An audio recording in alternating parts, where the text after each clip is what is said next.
afternoon, ladies and gentlemen. Well, I guess it's evening if you're on the East Coast. Welcome to the one and the only Rum Boys Fantasy Network. This is Business and Brews, and as always, I'm your host. My name is Robbie J. I don't know why I just did that. I was listening to Kid Rock before I getting hyped. I was like, Bob, with the ball, and I was just going crazy.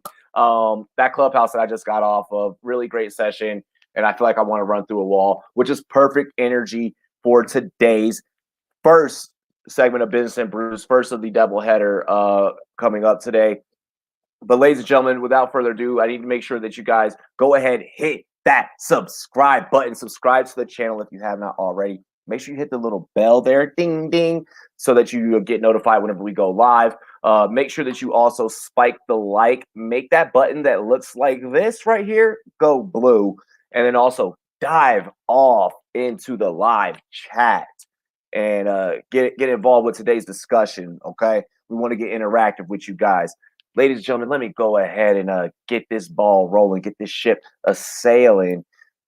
Introducing my co-host, ladies and gentlemen, representing the GMM Network, Bogart Scott Free. Hey, business, give me money. Let's go. And brews. Can't forget the brews. Can't forget the brews. Can't forget the brews. Yes, we are pirates.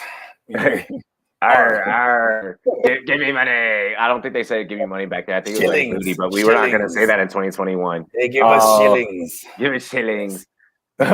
Ladies and gentlemen, we have a very, very special guest for you all. I couldn't be more excited for today's interview.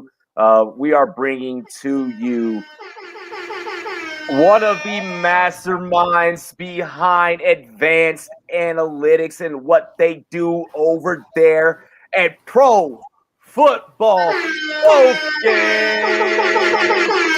Ladies and gentlemen, Ian Hartitz. What's up, guys? Can I get that horn a couple more times? Yeah, definitely. Yeah, let's go. Got to do it right. You know what I mean? I love it. Appreciate you guys having me on. Every day is a great day to talk some ball, and we got plenty of good items on the agenda, guys. Got a couple more weeks until the draft, and the real offseason starts. But I know we got some diehards such as myself out there already playing best ball and some other stuff. So yeah, man, it'll be a fun time. Yeah, awesome. And I was so happy that first game day went into extra innings. I was like, come on, Vladdy, let's go. Real quick, Will Fuller. I only like him in best ball. Better in best ball, just one of those few guys. One of those few players where if you don't have to predict when they're going to be good or bad, you can benefit from that. Just crazy idea, crazy concept. Absolutely crazy, absolutely bananas. Hey, let's go ahead. We're going to pay some bills really quick. You all know what we got to do here at the Rum Boys Fans Network. We got to make sure we keep the lights on, all right? You dig? So first, we start off with Mr. Bogart Scott Free. Hey. Well, check this out, Rum Boys and Girls. We want to shout out our proud sponsor, monkeyknifefight.com. For all you fantasy degenerates like ourselves, head on over to monkeyknifefight.com. Download the MKF app and use promo code RUMBOYS in all caps and no cap. We're going to match that thing all the way up to $50 right now. Squeeze the juices out of the Final Four in March Madness. We got props up the yin yang, props up the wazoo. Hey, baseball's around the corner for y'all that love It started today. Today? Oh, there it is. Look at that. Look at the timing of that. You know what I'm saying? I mean, for those of y'all that do like baseball, you know what I mean? But over here, for me personally, football year round. And because of Monkey Knife Fight, I'm still having fun with some daily fantasy sports prop action. Once again, head on over to monkeyknifefight.com. Use promo code RUMBOYS in all caps, and you'll be screaming, Monkey Knife Fight, give me money. Dilly. That's right. Ladies and gentlemen, I would like to also remind you about our other partner here at the Rum Boys Fantasy Network. Be sure to check out the SportsMe app. I'm going to go ahead and drop a link here in the chat for you guys right here. Download the SportsMe app. 30-second quick clip, interactive content. You can debate some of your favorite analysts out there on the podcasting circuit. I'm there. Mr. Bogart Scott Free, the SportsMe Savage, always ready for the smoke. get on over to SportsMe. You never know. You never know what athlete you may run into, what analyst you may run into. Also, I want to go ahead at this time, let you guys know this weekend for March Madness, the Final Four going down. The Rum Boys, SportsMe, and the V Foundation are partnering up for a very, very special battle. We're going to have details coming to you guys, later on, more about that as developments keep going here in the next 48 hours. But shout out to the V Foundation. Thank you so much for the opportunity, and we're going to help join the fight in stopping and fighting cancer. Thank you. Yeah. Fighting that good fight, man. Shout out to the good folks at the V Foundation. Hell yeah. Hey, let's go ahead and get into today's show. Are y'all ready for some football? Oh, yeah. I guess they still have it. I know. I think they do. They have like a rendition of it now, right? For Monday night. What's her name? Yeah. I miss the Coors Light commercials. The like, I love football on TV. Twins. Yes. Oh yeah. Better time in America. Better time. Exactly. See, the amount of times I've referenced that commercial on this show, and the younger crowd is like, "What is he talking about?" Like, I like you already, Ian, in our first interaction face to face. Let's go ahead and start off today's show, and I'm going to go ahead and go to my co-host, Mr. Bogart Scott Free, to hit us off with question 1. Yeah. So, us over here as fantasy analysts, I mean, we're always scouring the fantasy 7 C's, looking for things to give us an edge. And Pro Football Focus is one of those things that really sharpened our skill set and for what we do. So, my question to you, Ian, is, when you're evaluating players in the NFL, what is your favorite, advanced analytics stat when it comes to, diagnosing these NFL players? And let's start with QB. Yeah, I'd say the most important thing with a quarterback a lot of times is how they do in a clean pocket. Sometimes, with pressure and, throwing the ball downfield and all these sorts of things, we just see it kind of go up and down. Like last year, Daniel Jones was right there with like Aaron Rodgers, Patrick Mahomes, and I think even Derek Carr. I was like the best deep ball passers in the league. Yeah. And hey, I mean, he had some real nice throws. I remember Darius Slayton dropped like a 70-yarder against the Bengals. I mean, it wasn't all on Daniel Jones' shoulders, but I also wouldn't necessarily say, based on one season of evidence, that he's one of the best pure deep ball throwers in the entire league. So clean pockets are kind of the equation where, we can remove the most variables that you're not chucking the ball, 20, 30 plus yards downfield necessarily. You don't have, 3 defenders in your face. If, we just see year after year kind of that performance in the clean pocket carry over the most. So it'll be something interesting to watch with Justin Herbert, man, because he was, I believe, the only quarterback we graded higher against the blitz than Patrick Mahomes. And that's something that we see jump up and down a lot. Now, Herbert, we saw him, man, like he's athletic back there. I mean, we didn't see as much of it against Oregon, but, free rushers wasn't even really a problem. So I would say, with that, there's just a little more variance to it, volatility, because they're tough situations. So quarterbacks you see at the top of that kept clean metric, I think, are the ones that we can feel better about moving forward. Yeah, Robbie, hey, remember I told you the other day, because there's a lot of I knew you were going to do this. When Kenny Golladay got picked up, a lot of people were like, "Oh, it's trash." And I'm like, "Hold on a second. Per PFF, he's one of the highest graded deep ball passers in the league." And people will be like, "For real?" I'm like, "Yes, for real." Well, but that is very true. That is very. When you're trying to make a case for somebody, that's something that's going to stick out to you. You know what I mean? Exactly. Yeah, you know what I mean? Okay, Golladay in particular, man, look, since he came in the league in 2017, it's Golladay, Michael Thomas, Godwin, and Diggs. Those are the only guys that have caught at least 60% of their contested targets. So not only is Jones willing to throw downfield, he'll kind of throw into tighter windows too. And Golladay, I understand that, contested catch situations, you want the guy to be open more often, but Golladay is one of the rare receivers that actually can still make the most of it. Josh Hertzmeyer over at 538 had a really good article on him kind of being the exception to the usual, contested catch guys. Exactly. Okay, so I will go ahead and state this, all right? If Daniel Jones makes the leap this year, okay, we know about his deep ball attempts and his deep ball accuracy, okay? It's a big if. clearly Kenny Golladay is a upgrade over any receiver that they had in that offense. Point blank, period, end of story. Right? That is one of those things that we do not. Hold on, let's not disrespect the legendary speedster John Ross. Now, come on, 40-time record holder. And his greatest pride and joy, claim to fame for his NFL. If Daniel Jones makes a leap, it'll be due to the addition of Kenny Golladay, because he will have somebody that will actually reel in those deep balls. Man, he's going to need one hell of a leap. Like, we're talking stories. I don't know why Jones. Everyone just kind of points to Jason Garrett. Only exception for Daniel Jones. Everyone points to Jason Garrett for why Daniel Jones was so bad last year, which I don't necessarily disagree with. It's a pretty good excuse to have in your back pocket. But my goodness, the amount of times I've seen, people just completely shoot down Cam Newton as having a chance next year with the eight passing touchdowns. Like, Daniel Jones had 12 touchdowns total, including rushing, including passing. In 14 games, he had 12 total touchdowns. Like, it was awful last year. And, he got hurt. He had the hamstring injury, and that really took away all he could do, because we laugh about I think it was against the Jets. He had that long run where he tripped over his own feet. We laughed about it, but the only good thing Jones was doing. It was the Monday nighter against the Eagles. Green so team. Fast. He was running so fast, his legs got away from him. But he was like doing that a lot. Like, he was actually running around, making plays with his feet and his legs. Like, that was really the only good thing from him. He regressed as a passer in almost every single category from his rookie to his second year. So, hey, again, Golladay is great. I think any offense is better with Kenny Golladay in it. But, man, like, it's not even going from like a Josh Allen, Stephon Diggs improvement. Like, Daniel Jones right now looks like one of the worst quarterbacks in the league. We'll see if Golladay is the average. Hey, Drew Lock begs to differ. Oh, hey, easy. I'm giving you guys my time. You don't need to throw my guy under the bus. Yeah, I was about to say. I'm a Drew Lock truther, which is crazy though. Same. Yeah, I was about to say same, man. That was one of the best damn interviews, man. He's a cool ass dude, and he could pound a beer. I love Drew Lock.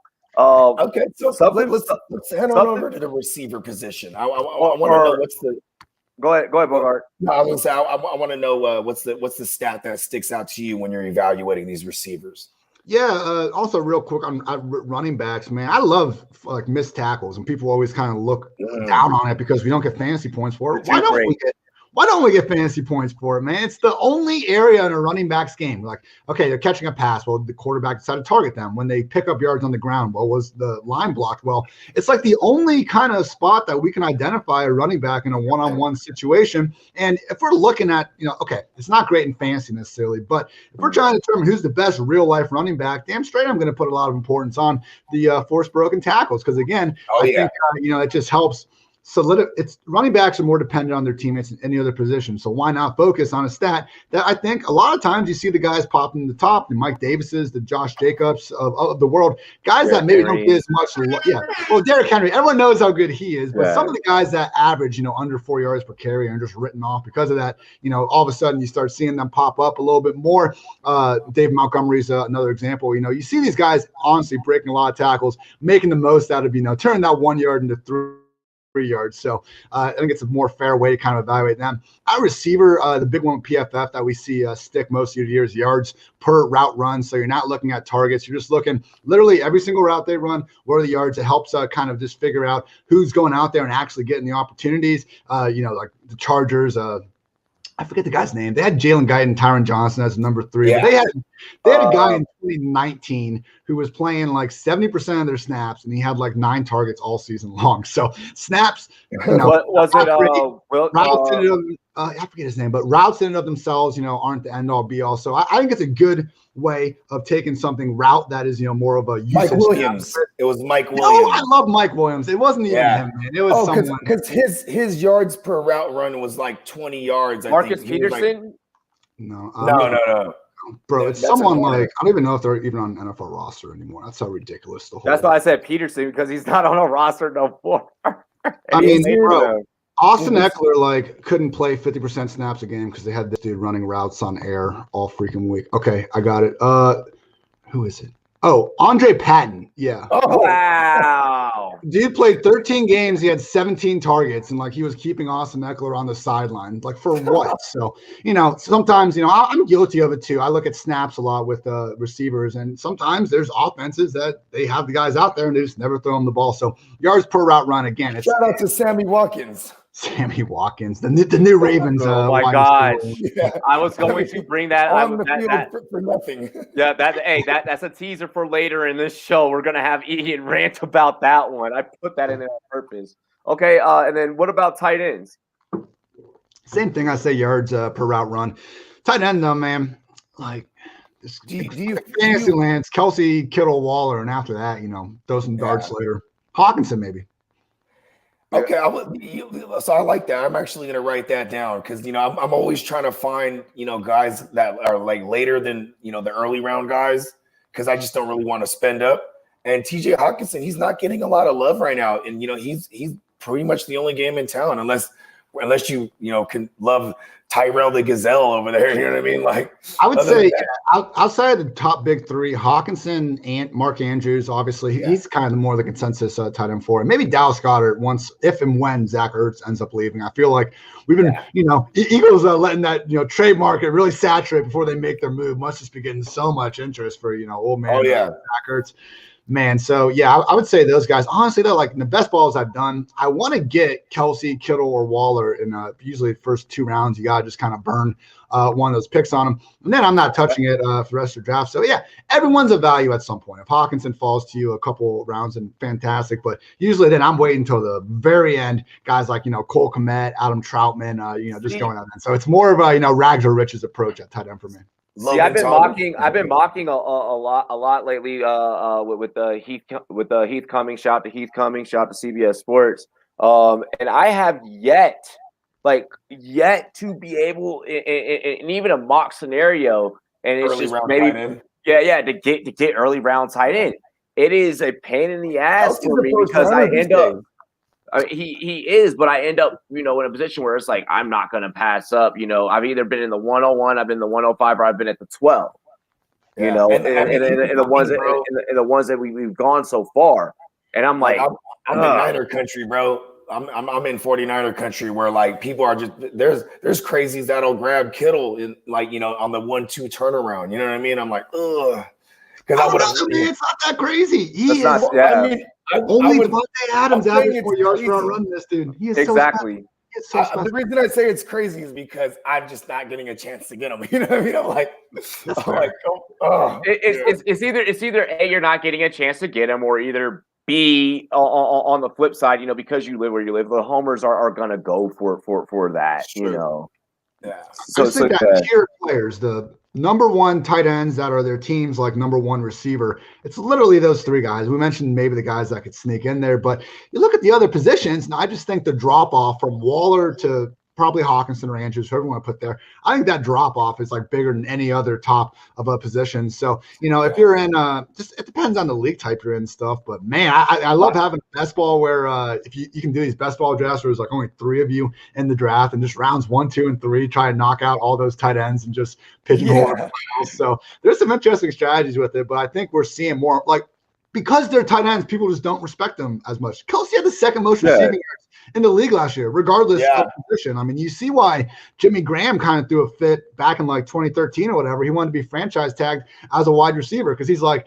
I'm putting up wide receiver numbers. You're calling me a tight end and you're not paying me like a wide receiver because of this just random positional designation. There's guys like Mike Gesicki that I don't even know why they're called a tight end because they spend like 80% of the snap out wide.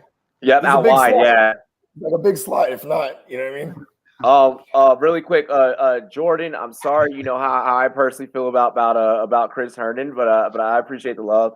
This one here, with Tino. Now, here's the problem with that take there. You take a player like big ups to both you guys. Shout out to my homie AD up in the chat as well, my homie Vance. When you take a player like Deontay Johnson, for example, a shit ton of drops. I mean, the guy puts the ball on the ground a lot. Oh, Deontay Dropson. That's who you're talking about. Yes, Mr. Deontay Dropson. I got it. I love that guy, by the way. Hey, me and him have a love-hate relationship, but that's a personal thing that I did. I typed his name in wrong right before we went live for an interview. You called him Dropson, didn't you?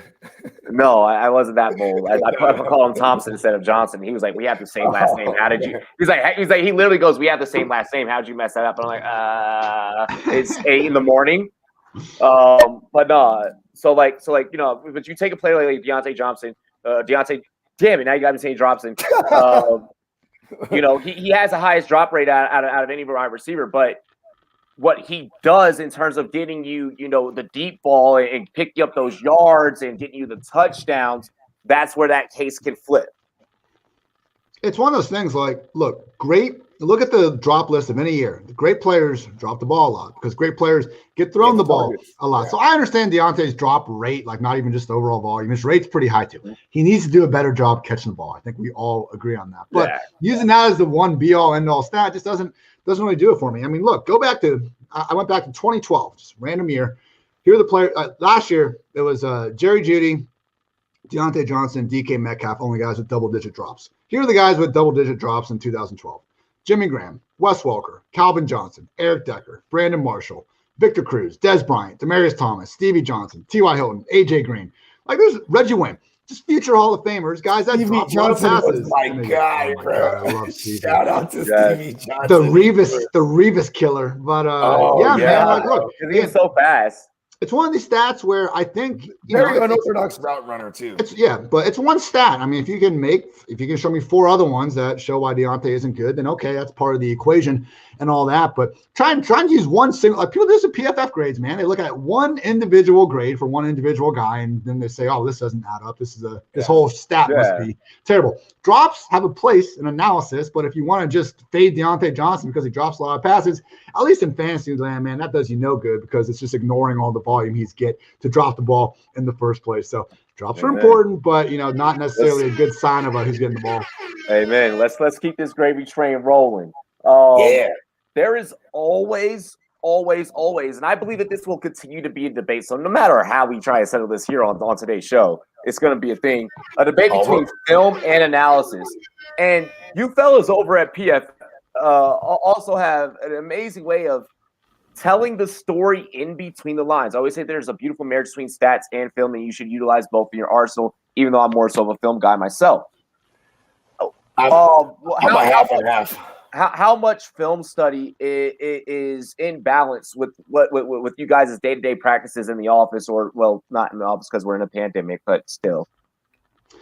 Bro, I think your analysis needs to reflect what we're seeing on the film and the analytics. And if the analytics aren't reflecting that, they're probably bad analytics. I don't know at what point we just started like pretending analytics are these like, just more than just the stats that we've been using. I mean, it's like anything. Why would you strike down on just more information? Again, it's a lot of information because it's a complicated game and not one stat is going to tell the whole story. But like, I watch every single game, usually Sunday, on the Red Zone, on the Game Pass app, you get condensed versions. So, I miss a few things here and there, sure, but I legit go through every single game, every single week and watch it. I'm constantly taking notes and I'm, looking for. That's my Monday mornings.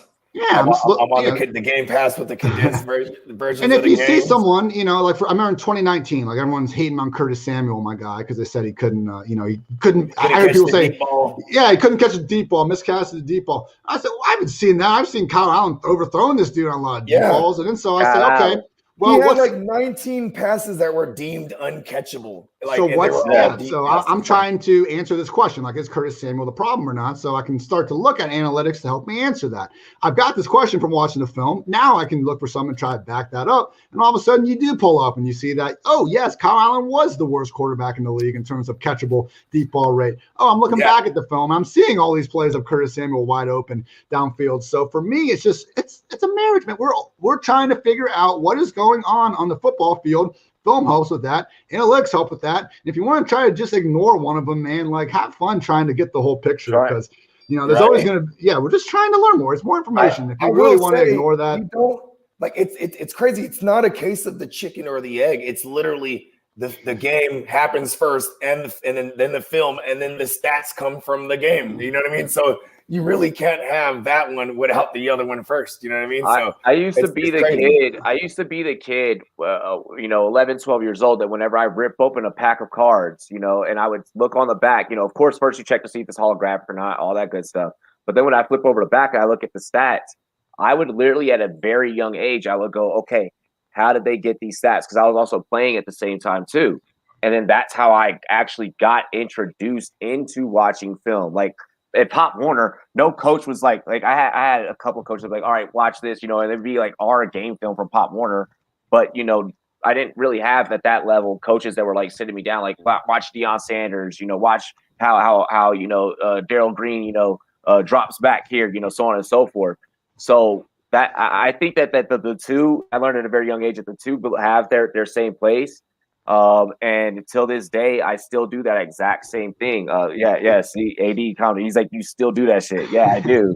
Look, I don't want to, if we have fantasy analysts listening that have a hard stance on one, so I'm not really gonna apologize. No, I think it's more lazy, man. If you're someone, don't apologize. It's old. Yeah. Look, I think it's either old film guy that doesn't want to learn analytics or doesn't want to learn how to use Excel and is out of their comfort zone. They don't want to be uncomfortable, so they say it's dumb. Or it's someone that didn't play the game, someone that doesn't understand the game, but they can look at their spreadsheet and pretend like they do because they can find a number to throw at you. So it's just, again, it's, to me, it's become this debate that it never should have been a debate. And it's a debate because people don't want to take the time to learn both. So film versus analytics has always been both. People that want to pretend like it's one or the other, there's more time in the day for you to work a little harder.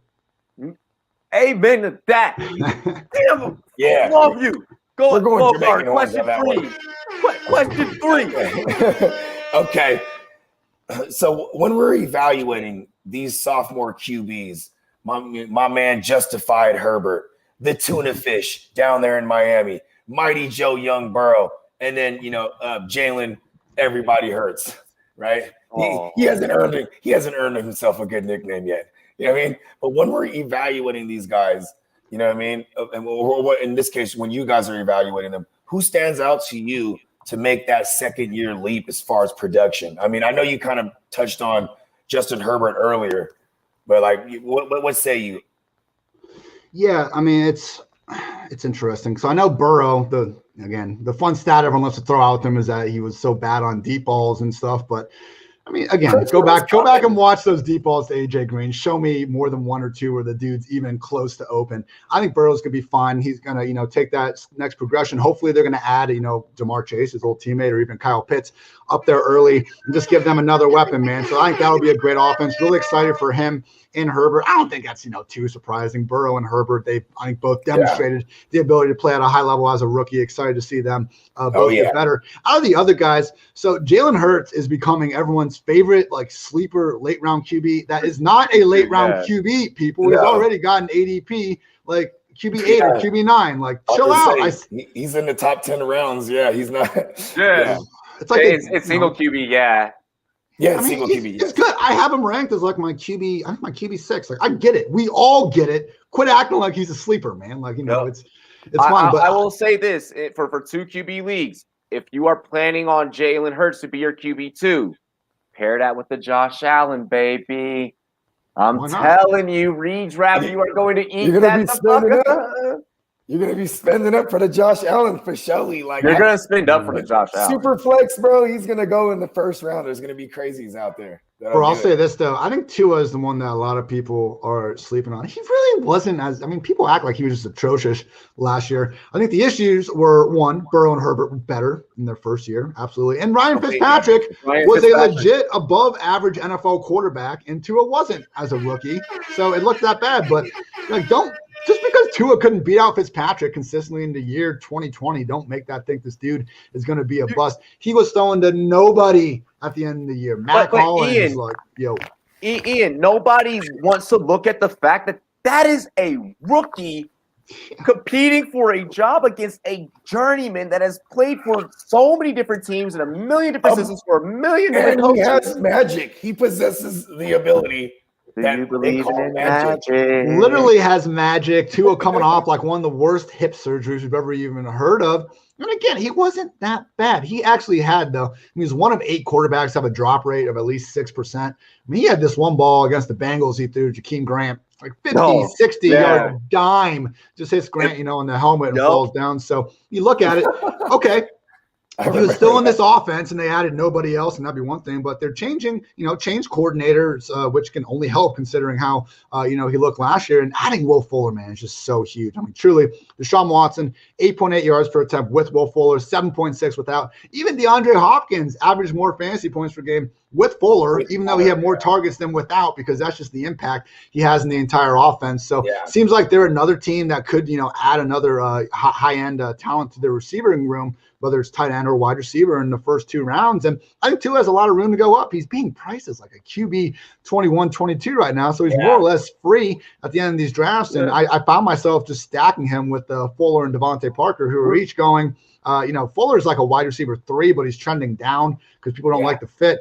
Parker is like a wide receiver 4 right now for some reason, even though he was playing all last year, all sorts of banged up. So, I would say out of that group, just compared to kind of consensus thoughts, I'm higher on 2 of the most. I got Parker yesterday. I want to say in like the 10th or the 11th round, and everyone was like, "How was he still sitting there?" I'm like, "How did you let him still fall there?" Like that's it was a dynasty startup, though. You know what I mean? So that makes sense. But it was like single QB. Like even Scott Fish was like, "Come on, bro." Like we gotta be better than this, people. Like I was like, no, like it's not my fault. But there was also some moves that they made that I got sniped on. But I was at that 5 spot yesterday. And I don't recommend that. That is poverty, bro. Let's see here. In terms of really quick, the way I'll answer that question, then we'll go to we'll go into the next question. Is we're in a very unique time, and you're also starting to notice this whenever those of you guys in the industry that work with the apps like Sleeper and stuff like that. Whenever you see the new contestants, the new entries of people getting involved with Dynasty and stuff. When it comes to these second-year QBs and even these third-year guys, we're in this very unique time to where the GOAT era is being reimagined, okay, to where the discussion is changing from Brady and, so on and so forth.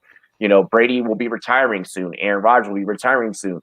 Philip Rivers says as long as he's eating avocados, bro, he's living forever. But Philip Rivers finally decided to pull out of the NFL. He never decided to pull out before that, though. That's why he has all the kids, bro. Exactly. Yes. Threw the alley-oop up and dunked it home. The quickest release. So on and so forth. We're seeing this transition, the old guard beginning to change. So I like where the game of fantasy football is going. I want to make sure I add that. In terms of these second-year QBs, I want to say that Burrow the most because I want to go Bogart here. And I want to go narrative. When you're coming off of an injury, something clicks where I think he's going to click like Adrian Peterson. When Adrian Peterson came back and he was like, everyone gets ran over. I think that we're going to see that. Getting hurt is actually good. I like that. I like that too. Well, I'm just saying. I mean, what did Kobe? I hate to take it to another sport, but I mean, what did Kobe knocked down both of his free throws off of a torn Achilles? And wasn't he never the same though? I mean, he was never, but he still made it to a finals after that. He still made it to a finals. Like, okay, I didn't realize that. Carson Wentz tore his ACL running a touchdown. That's not. No, I'm not. No, that's a terrible. Don't do that. There's only a few select examples we can use. Just let me have my moment right here. I think Adrian Peterson and like Peyton Manning off the neck injury. Like they were like the examples of guys that came back and just went absolutely crazy. I think that for all the writers out there, Joe Burrow being healthy, possibly considered comeback player of the year. That could be your headline. So get ready to write it. That's all I'm gonna say. Topic. Let's see. Next question. Ian, I would love it. Can you elaborate a little bit on the behind-the-scenes operation when it comes to constructing the advanced analytics of PFF? So, like, what does it look like? Like, is it like a whole control room of monitors, or like what are we doing? I mean, I started working with PFF last July, so maybe I haven't seen the full behind-the-scenes monitors. We got a new office coming together in Cincinnati, Ohio, though, which is pretty nice. We're going to check that out a few times. Studio is fantastic, but yeah, dude, it's a ton of really, just really hardworking grinders that are getting those grades and stats up almost immediately, man. I mean, I've had to, nothing's usually finalized until Monday morning, but man, like we have just some PFF Ultimates, kind of like the employee. What we have, and like a lot of NFL teams have that as well. And like just at like halftime of a Sunday night game, again, it's not like perfect, but it's pretty close. And you're just already seeing all these numbers up. A bunch of guys just grinding really hard with it, man. So yeah, I don't have a ton of firsthand experience with it, but I sure am thankful that we got all those guys grinding and making it happen.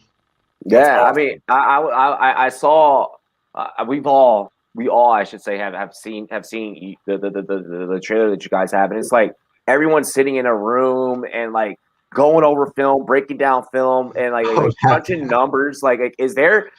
I gotta ask, all right, especially for the younger generation, is there a like statistician, mathematician side of how do you guys come up with the numbers and come up with the grading at the end of the whole process, at the end of the evaluation? Everyone has that passion for trying to figure out more about football, man. That's what it's always been. Yeah, we got a lot of smart guys. Eric Eager, our VP of Research and Development. I mean, he's got a PhD and used to be a math professor. I went to good college myself and was, kind of being set up to be doing just fine in the finance field. So it's a lot of guys, that I think we'd all have opportunities elsewhere, but we've all kind of determined that, having a, quote unquote, real life job doesn't quite stack up the same way with working in the football industry. So yeah, man, we're just trying to push ahead. And I've worked at, Fantasy Labs, Action Network, Roto World now. And hey, it's fantastic, because it's anywhere in life. And I enjoyed my time there, but we've all had jobs that aren't great. And I think one of the issues with that is when, you're working with a bunch of people, maybe they don't have the same drive as you. You feel like you're working harder. And I've never had that feeling here, man. There's always, everyone's just really working hard and grinding. I really appreciate that. Oh, yeah. Bogard. Next topic. All right. So this one, this one's actually from my man, Robbie, right here. And I like that he actually threw this in because I've seen this latest episode he's referring to. So intentional. We're gonna take a quick trip down I-95, right? And we're talking Washington football team, the Baltimore Ravens, the New York Giants. You know what I mean? These are all, in your latest episode, you kind of touched on this a little bit. We wanted you to elaborate a little bit on some of these receiving cores that, maybe you feel that it will, have some value here. You know what I mean? Because it's kind of what can we say here, man? Look, I'm looking at Washington out of this group. Honestly, I think the Lamar Jackson slander can chill, but the guy's thrown 62 touchdowns over the past 2 years. It's just still a run first offense. When we have the quarterback rushing for 1,000 yards, Dobbins, Gus getting plenty. It's it is what it is. Giants, we've talked about Daniel Jones a little bit already.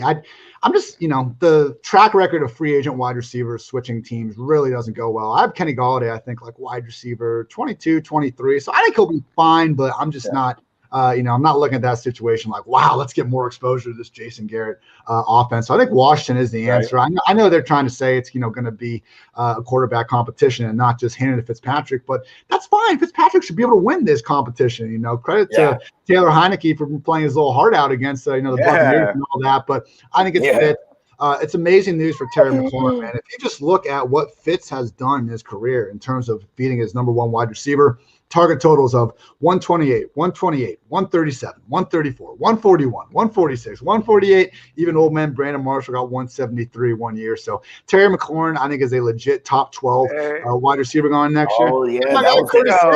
My guy Curtis Samuel, man, he's looking fantastic as well. I'm really happy they actually low-key signed Adam Humphries. That tells me he'll be the slot guy. Curtis, shouldn't be out wide. Curtis can do everything. So put him out wide, let him do everyone, get him the ball. Hey, that was the one sentence that I was missing in my latest article, man. Taylor Heineke, you played your little heart out. Like that Because doesn't that sum it up? Doesn't that sum it up? He's a Washington football team fan too, so he really likes that you went that direction for sure. I mean, had to, bro. Had to. If you guys haven't, make sure you guys check out the most recent comparison. On basis of comparison, the Washington, that's the core you want to target out of these options for sure. You know what I mean? Yeah, no, absolutely. Ian is like, I had to go get the dog. By the way, is that a Zelda shirt? Is that a? It is Triforce, baby. Triforce? Yeah, I was about to say, yo, best game ever. I used to take over Hyrule back in the day. Hey, my favorite person. But no. I wish I had added that sentence into my article. Probably would have made it better than what it is. But I appreciate that. Okay, so you took Washington. You made me feel better about our chances. Is Sammy Watkins worth at all looking at? Hell no. No. Okay. Yeah, that's all I got. No. Yeah. And week one, that's it. For real. Huh? Yo. Oh man. No. Okay. But how about this? I know this is, speaking on the Ravens real quick, I just wanted to kind of get your take on here. You know what I mean? I know everybody's jumping out the window for J.K. Dobbins. I mean, they are on a run-first team, one of the most runningest teams in the league. But, I play in PPR leagues, and you know what I mean? He's not really getting too many targets, and he's probably going to get a lot of goal line looks snaked by Jackson. What's your take on J.K. Dobbins? Bro, he's a fantastic real-life back. I'm a Columbus, Ohio lifer. I've seen him play – he's fantastic, but it's more real life versus fantasy, man. Truly, he was awesome last year. It's him, Jamal Charles, Alvin Kamara, Adrian Peterson, CJ Spiller. Only guys that have averaged at least 6 yards per carry, not 5, 6 in one season. So Dobbins has been great on the ground, but yeah, when we play a game that rewards a full point per reception, guys like Dobbins, that's not helping us. And not only is he not getting the targets, man, Gus Edwards is going to have not that fewer touches than JK. I wouldn't be shocked if Justice Hill gets a few snaps per game, man. They just like using committees. Hell, it's, worked out for them just fine on the offensive side of the ball. So one of those things where, it's a real life, quote unquote, it's not a problem in real life. It is in fantasy land. But yeah, JK Dobbins, even Jonathan Taylor, man, I just think we're, so excited to see these, rising second year backs. Yeah, these sophomore backs get the bigger role. And when you just look a little closer at the backfield, you look at their usage historically, you don't quite see it adding up when these guys are flying off the board as high as they are. Okay. Man, Jonathan Taylor's a first rounder for real, though. It's crazy. Really quick to everyone in the chat that's talking Washington football. Mac is not going to land at Washington, and he's damn sure ain't going to go to Bogart San Fran. Okay, Mac could possibly land in Denver. I could see that, or Carolina.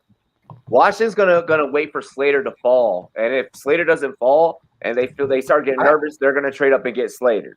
You know what? I was actually watching because I am a fan of your show, Ian. Man, you and your co-host, man, are freaking awesome, bro. And you guys were discussing at length of what the Niners should do here, and I came to the conclusion after that episode that Shanahan is so awesome. Whoever we get, I'm going to be okay with because I have the confidence in him as a coach, which there's a thin line between confidence and arrogance when it comes to Shanahan because he feels like he can win with anything. I just don't think Mac Jones has the crazy upside as these other guys do. That's a damn good take.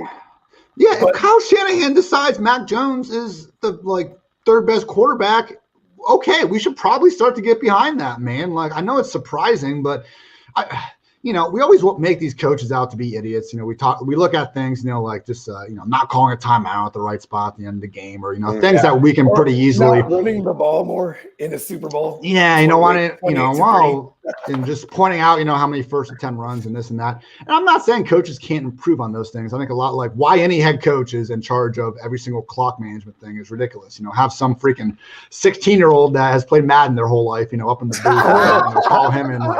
So I'm not. They could probably do a better job, just branching their responsibilities out. But any head football coach, any offensive coordinator, has more knowledge about the game, in their little finger than any of us do in our entire bodies. So that's why, I think people in prospects, particularly, man, it's good to know more about these guys. Obviously, college, even though I'm someone that doesn't watch a ton of film before the guys land on their teams, it's, guys like Mike Renner, Austin Gale, our PFF draft guys. Like, it's great they have that knowledge of the players. Just if you're going to do that, if you're going to be coming out, with your dynasty rankings before the guys even land on a team, just be really prepared to change it, because we've seen draft capital, landing spot is 50%, if not more, of the battle. So again, it's great to know what skills the guy brings to the table, but ultimately it doesn't matter what we think about the players. It matters what the teams do, and where they're drafted tells us that more than any amount of film study that we're trying to do. Ian preaching the Rum Boys gospel. Be water as he drinks water. Like Bruce Lee, exactly. Bruce Lee, exactly. The Bruce Lee motto. You know what I mean? Ian, really quick, before we get into the very last question, once again, I thank you for coming on the show. Rapid fire. What is your favorite NFL team? Dallas Cowboys. I've seen zero. I've seen 0 Super Bowls, 2 playoff wins. So I'm not a front runner. My lovely mother was, and now I get to deal with that. So growing up, it was like them versus the Browns. Didn't see a big reason to go in with Cleveland. So here we are with the Cowboys. I will say, working in the industry, it's fire's died down a little bit. You got to be objective about it. But yeah, give me the Cowboys. Why does this happen every single time? Like every analyst, like I start to get along with, and I start to become friends with them. Like, so great, it's awesome. They're like, yeah, I'm a Cowboys fan. I'm like, Washington's getting on my Buckeyes though. So I don't hate them as much as I used to. Hey, mad respect. Final question of the show, brother. Corey Davis and Marvin Jones Jr. both find themselves on new teams with new quarterbacks. How much does the new scenery improve for each of these prospects? We already know that AJ Brown is always wide receiver 1 season for AJ Brown, so we're just going to leave that be in Tennessee. What about Corey Davis and his new situation, and Marvin Jones and his situation? So I want to be more ageist than ever in fantasy football this year. And Marvin Jones has made my do not draft because they're old list. Other members, I love Ian. Other members, I got AJ Green, Larry Fitzgerald, T.Y. Hilton, Emmanuel Sanders, Julian Edelman, Marvin, David Johnson, Mark Ingram, AP, Gore, Zach Ertz, Gronk, and Jared Cook. That's my list. For the Jared Cook. I don't want them. I don't even want to really remember they're on teams. Even if it's a value, even if they fall 4 rounds, I just don't want these guys. And Marvin was the one guy when I tweeted out this list I got some pushback on, which is fair. He's had 9 touchdowns in 3 of the last 4 years. I will just say, though, last year, him coming back from that injury, this is a 30-plus-year-old wide receiver, now changing teams again.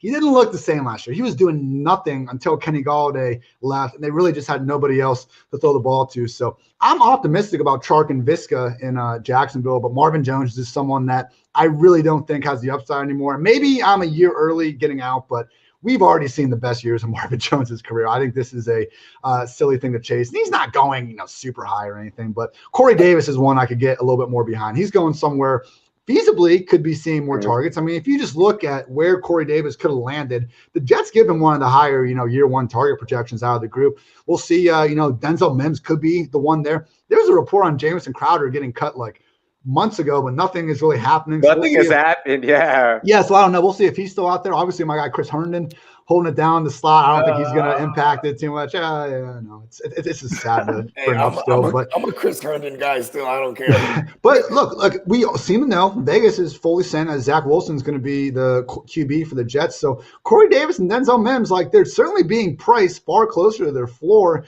than their ceiling. I think Davis is a much better number 2 wide receiver than a number 1, kind of similar to Mike Williams potentially. But yeah, man, guys that I'm not going out of my way for, Davis is the one that intrigues me a little bit more at his current ADP.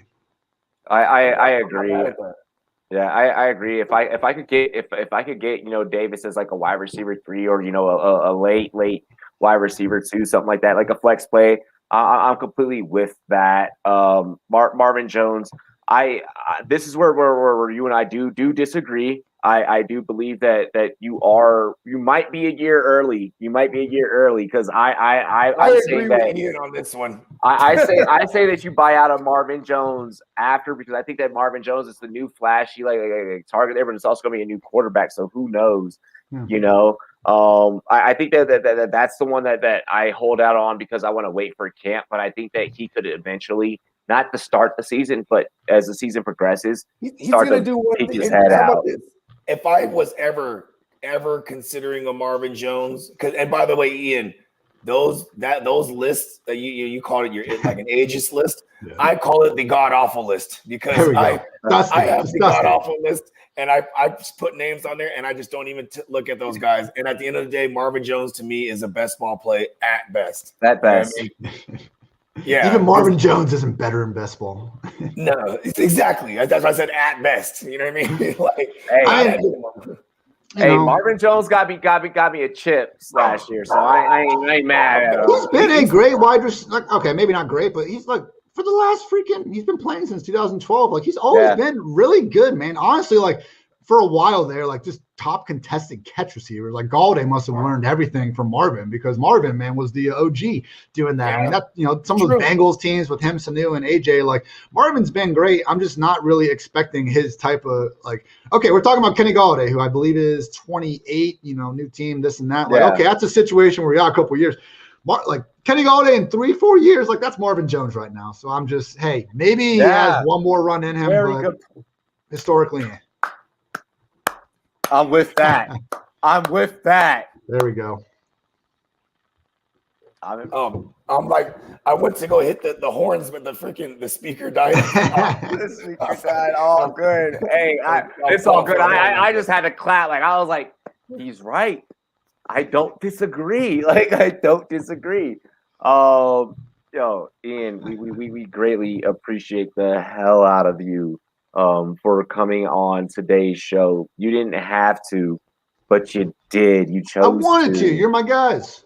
We appreciate it. Oh, see, look, there we go. Too, Ian, man. We really appreciate everything you guys do over at PFF, man. Hopefully we can link up again and have you on again, especially maybe after the draft, get some some overreaction type of stuff to landing spots. But man, I appreciate you. What do you guys have going on that? Yeah, check me out on Twitter at Ian Hartitz. Usually have all my articles and podcasts out there. Please check out the PFF Fantasy Football Podcast. Have 2 episodes going out per week for now. Going to be turning back up, though, once May comes and we get in the thick of the fantasy football offseason. And I have my best ball top 150 dropping tomorrow. So check that out if you want to play some best ball. And I also have a top 5 landing spots for Justin Fields article on PFF.com today. I wrote an article earlier this week on Remember the Titans. I gave out PFF grades to all the players in there. And my bosses didn't think it was worth publishing. So, I'm a little offended, but maybe it's lit a fire under me and I got the April content push I needed. So I'm going to keep rewriting my Remember the Titans prodigy. But in the meantime, I'll be, doing all things fantasy football. Oh, yeah. Hey, real quick, rapid fire. Real quick for me, Ian, one time. At the 10 spot, what would you personally, if you're in that GM room, what do you want the Cowboys to do here? Ooh, Surtain. Surtain? Yeah, I like that. Yeah, because him and Diggs will be a nice little combo back there. I saw that it's like he's got Quinn. It's like him, Ramsey, and maybe it was Derwin, but I saw someone post athletic numbers of Surtain next to Jalen and some other baller. And yeah, sold. Dude, I can't wait for this next set of articles to come out from you because like our takes are like so similar. Like we think the same. You're the greatest. Appreciate you guys. Bogey, what's coming up next from the GMM Network and what you got going on? And here on Rum Boys and SportsMe. Tell what you doing, bro. Well, on the GMM Network, we're actually dropping some new content next week, and also every Tuesday you can catch me here for My Version's Better. You know what I mean? We got that thing rolling. We actually have Hussein the Brain. Shout out to the Fantasy Couch. You know what I mean? Awesome dude. He's coming on. We're also gonna have Clock Management on that episode as well. Shout out to my guy Justin, and yeah, man, we're just working. You know what I mean? We're just having a good old time. Shout out to the Fantasy Hustler, a new member of the Rumbles. You know what I mean? He's awesome as hell too. Everyone check him out on his page or his channel. And we're just working, man. It's almost not fair because it's just too much fun, bro. You know what I mean? It is. Ladies and gentlemen, you guys can check me out on rumboys.com, Twitter, Rumboys Robbie. Get at us here on YouTube. Make sure you subscribe, hit that notification bell so you know whenever we go live. I'll be back later tonight with Bob Lung. We're going to be talking Fantasy Football Expo. may have some goodies about the expo coming to you guys. So if you're heading to Canton August 15th, make sure you tune in tonight here on the Rum Boys Fantasy Network for the exclusive Get Down with Bob Lung. Other than that, like, you guys know where to find me. You guys know what's good. Ladies and gentlemen, cheers to me. Cheers to you, all the Rum Boys and girls, what it do. Dilly dilly. I love and appreciate all of you. We're out of here. Ian, I appreciate you, my dude. Pro Football Focus, we appreciate you for letting us borrow him for a little bit, but we know we got to get him back to you. Peace. Holy shit.